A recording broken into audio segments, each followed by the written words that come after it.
देखिए, दिल्ली एनसीआर की हवा एक बार फिर से जहरीली हो गई है और कई इलाकों में AQI का जो स्तर है वो 400 के पार जा चुका है। प्रदूषण से निपटने के लिए सरकारी एजेंसियों की सारी कोशिशें, सारे दावे बेकार साबित हुए। दिल्ली का मशहूर इंडिया गेट हो या फिर देश भर के मरीजों की उम्मीद एम्स, यमुना किनारे स्थित अक्षरधाम मंदिर हो या फिर दिल्ली यूपी बॉर्डर पर मौजूद आनंद विहार, रविवार सुबह दिल्ली के हर इलाके की कमोबेश यही तस्वीर दिखी। दिल्ली के आसमान पर जहरीला स्मॉग छाया रहा।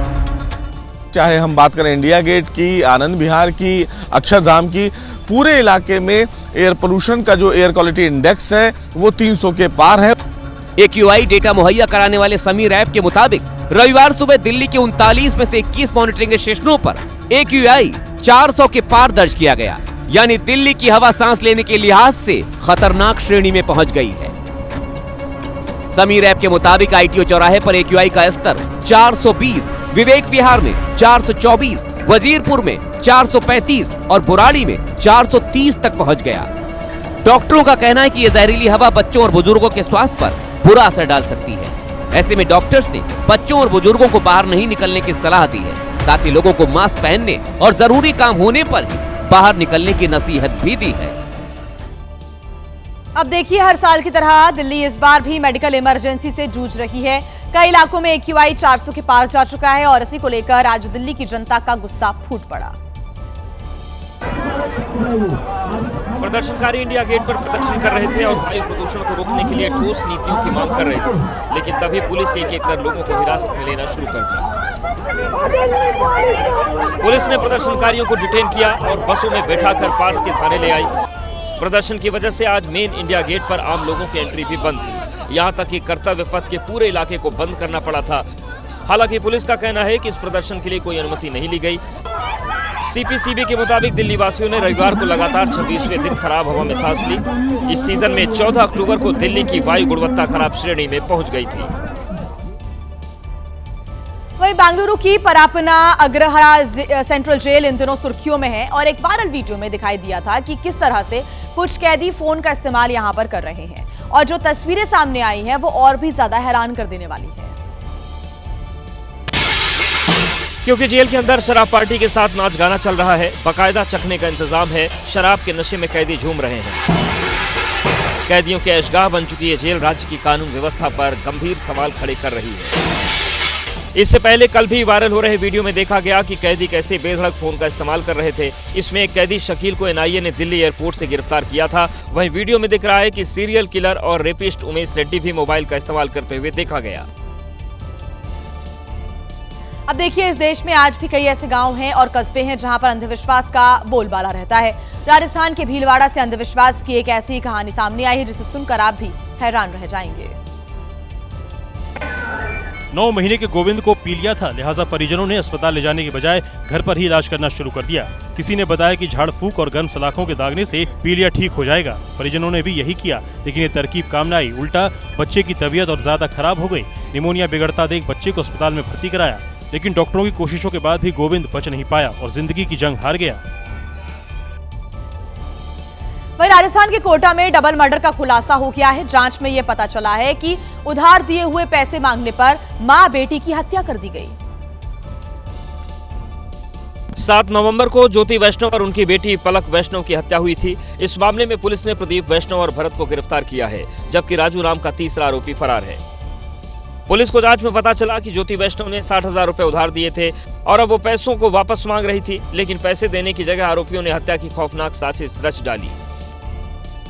जांच में सामने आया कि पहले ज्योति की गला दबाकर हत्या की गई और फिर जब पलक स्कूल से लौटी तो उसे भी मार दिया। बदमाशों ने हत्या के बाद घर में लूट की वारदात को भी अंजाम दिया। अहमदाबाद में पुलिस ने कत्ल की ऐसी सनसनीखेज वारदात का खुलासा कर दिया है जिसने भी सुना वो हैरान रह गया, क्योंकि लाश ऐसी जगह से बरामद हुई जिसका अंदाजा लगा पाना मुश्किल ही नहीं बल्कि नामुमकिन था।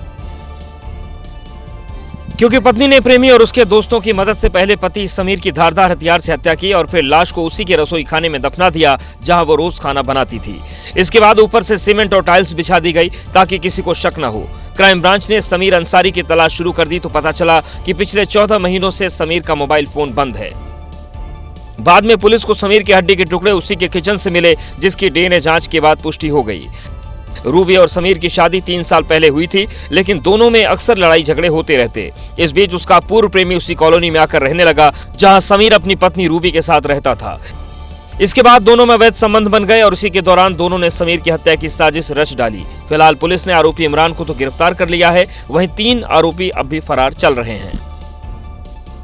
बात करते हैं उत्तर प्रदेश के कानपुर की, जहां पर एक लड़की के चक्कर में दोस्तों ने अपने ही साथी की हत्या कर दी। दरअसल पुलिस ने एक आरोपी को गिरफ्तार किया है, उससे पूछताछ की जा रही है और बाकी फरार आरोपियों की तलाश पुलिस कर रही है। मर्डर की वारदात सीसीटीवी में कैद हो गई। सीसीटीवी में दिखाई दिया कि कुछ युवक लक्की नाम के शख्स को बुरी तरह पीट रहे हैं। युवक तब तक लक्की से मारपीट करते रहे जब तक उसकी जान नहीं चली गई। आनन फानन में लक्की को अस्पताल में ले जाया गया, लेकिन उससे पहले उसकी मौत हो चुकी थी। पुलिस जांच में पता चला कि लक्की के उसके बगल में ही रहने वाले युवक से प्रेम संबंध थे। दोस्त मना करते रहे, लेकिन वो फिर भी उससे मिलता रहा। फुटेज सामने आने के बाद पुलिस ने चारों आरोपियों की पहचान कर ली। मां की तहरीर पर पुलिस ने आरोपियों पर हत्या का मुकदमा दर्ज किया है। आइए बात करते हैं राजस्थान की, जहां के जैसलमेर में एटीएम चोरी की एक बड़ी वारदात से सनसनी फैल गई। जहां चोर 11 लाख रुपए से भरा हुआ एटीएम उखाड़ कर ले गए और इस सनसनीखेज चोरी का एक सीसीटीवी फुटेज भी सामने आया है। चोर आए थे एटीएम से पैसा लूटने, पैसा नहीं निकला तो मशीन ही साथ ले उड़े। एटीएम के अंदर एक नकाबपोश बदमाश घुसा। सारे सबूत मिटाने के लिए वो अपने साथ स्प्रे लाया था, जिसे उसने सीधे सीसीटीवी पर दे मारा। इधर सीसीटीवी पर अंधेरा छाया, उधर चोरों ने एटीएम उखाड़ने का अभियान शुरू कर दिया। चोरों की इस टोली के कुछ सदस्य अंदर थे और कुछ बाहर कार से इलाके की रेकी कर रहे थे। जैसे ही अंदर काम पूरा हुआ, वैसे ही कार एटीएम के सामने आकर खड़ी हुई।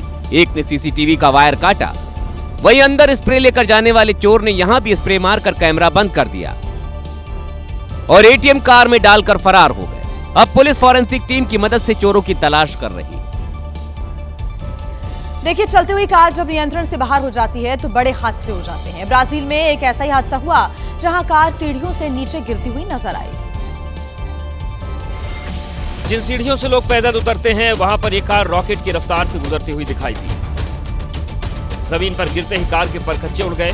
जिस जगह ये कार गिरी, वहां से लुढ़कते हुए नीचे चली गई। वीडियो में नजर आया कि सड़क पर चल रही कार नियंत्रण से बाहर हो गई थी और रेलिंग तोड़ते हुए सीढ़ियों पर चली गई। जिस जगह ये कार गिरी थी, वहां सीढ़ियों पर लगी रेलिंग भी टूट गई। जांच में पता चला कि 47 साल का एक शख्स कार चला रहा था। वहीं अमेरिका के फ्लोरिडा का टेम्पा शहर दर्दनाक सड़क हादसे से दहल उठा, जब पुलिस से भाग रही बेकाबू कार भीड़भाड़ वाले इलाके में जा घुसी। इस हादसे में 4 लोगों की मौत हो गई है, जबकि 11 लोग घायल हो गए।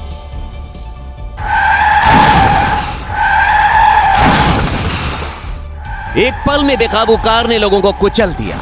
किसी को रफ्तार पर आई आफत का अंदाजा नहीं था।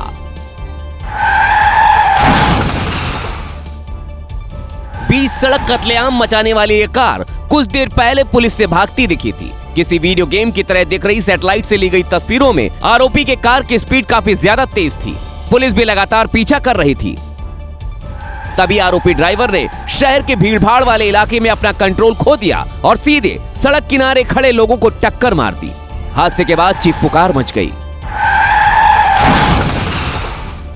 22 साल के आरोपी को पुलिस ने गिरफ्तार कर लिया।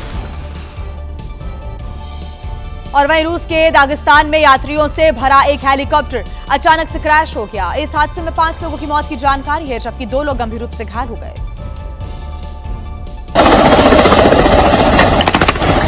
वीडियो में दिखाई दिया कि पायलट ने हेलीकॉप्टर को जमीन पर लैंड कराने की जैसी ही कोशिश की, उसी दौरान उसका पिछला हिस्सा टूट गया। इसके बाद पानी में भी लैंडिंग की कोशिश हुई, लेकिन बैलेंस ऐसा बिगड़ा कि फिर हवा में उड़ान भरने लगा। कुछ देर तक हवा में गोता खाते हुए विमान यूं ही आसमान में चक्कर लगाता रहा, लेकिन कुछ ही देर बाद धड़ाम से जमीन पर आ गिरा।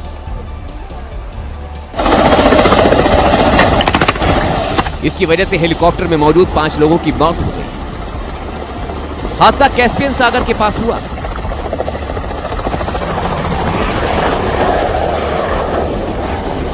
उत्तराखंड ने कल अपनी स्थापना के 25 साल पूरे होने का ऐतिहासिक उत्सव मनाया और राज्य की रजत जयंती के खास अवसर पर प्रधानमंत्री नरेंद्र मोदी को सुनने के लिए राज्य के अलग अलग कोनों से तकरीबन 1 लाख से ज्यादा लोग पहुंचे थे।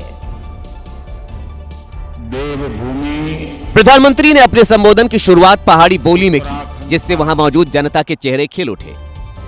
मेरा भाई बंधुओं, दीदी भूलियों, दाना सयाणों, आप सबू कई मेयर नमस्कार। इस दौरान प्रधानमंत्री ने राज्य को 8,260 करोड़ रुपए से ज्यादा की विकास परियोजनाओं की सौगात दी, जिसमें मुख्य रूप से केदारनाथ रोपवे और जमरानी बांध परियोजना शामिल है। आज भी यहाँ कई परियोजनाओं का उद्घाटन और शिलान्यास किया गया है। शिक्षा, स्वास्थ्य, पर्यटन और खेल से जुड़े ये प्रोजेक्ट्स यहाँ रोजगार के नए अवसर तैयार करेंगे।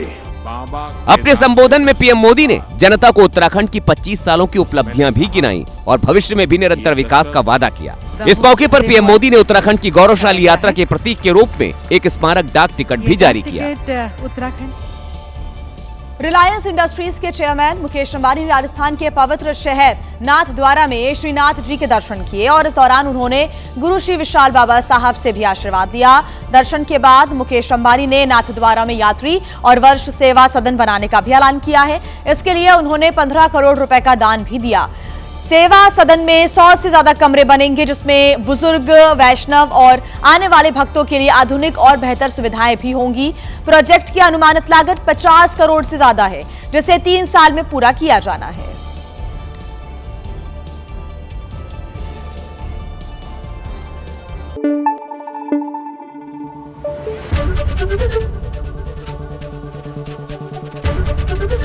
एबीपी न्यूज आपको रखे आगे।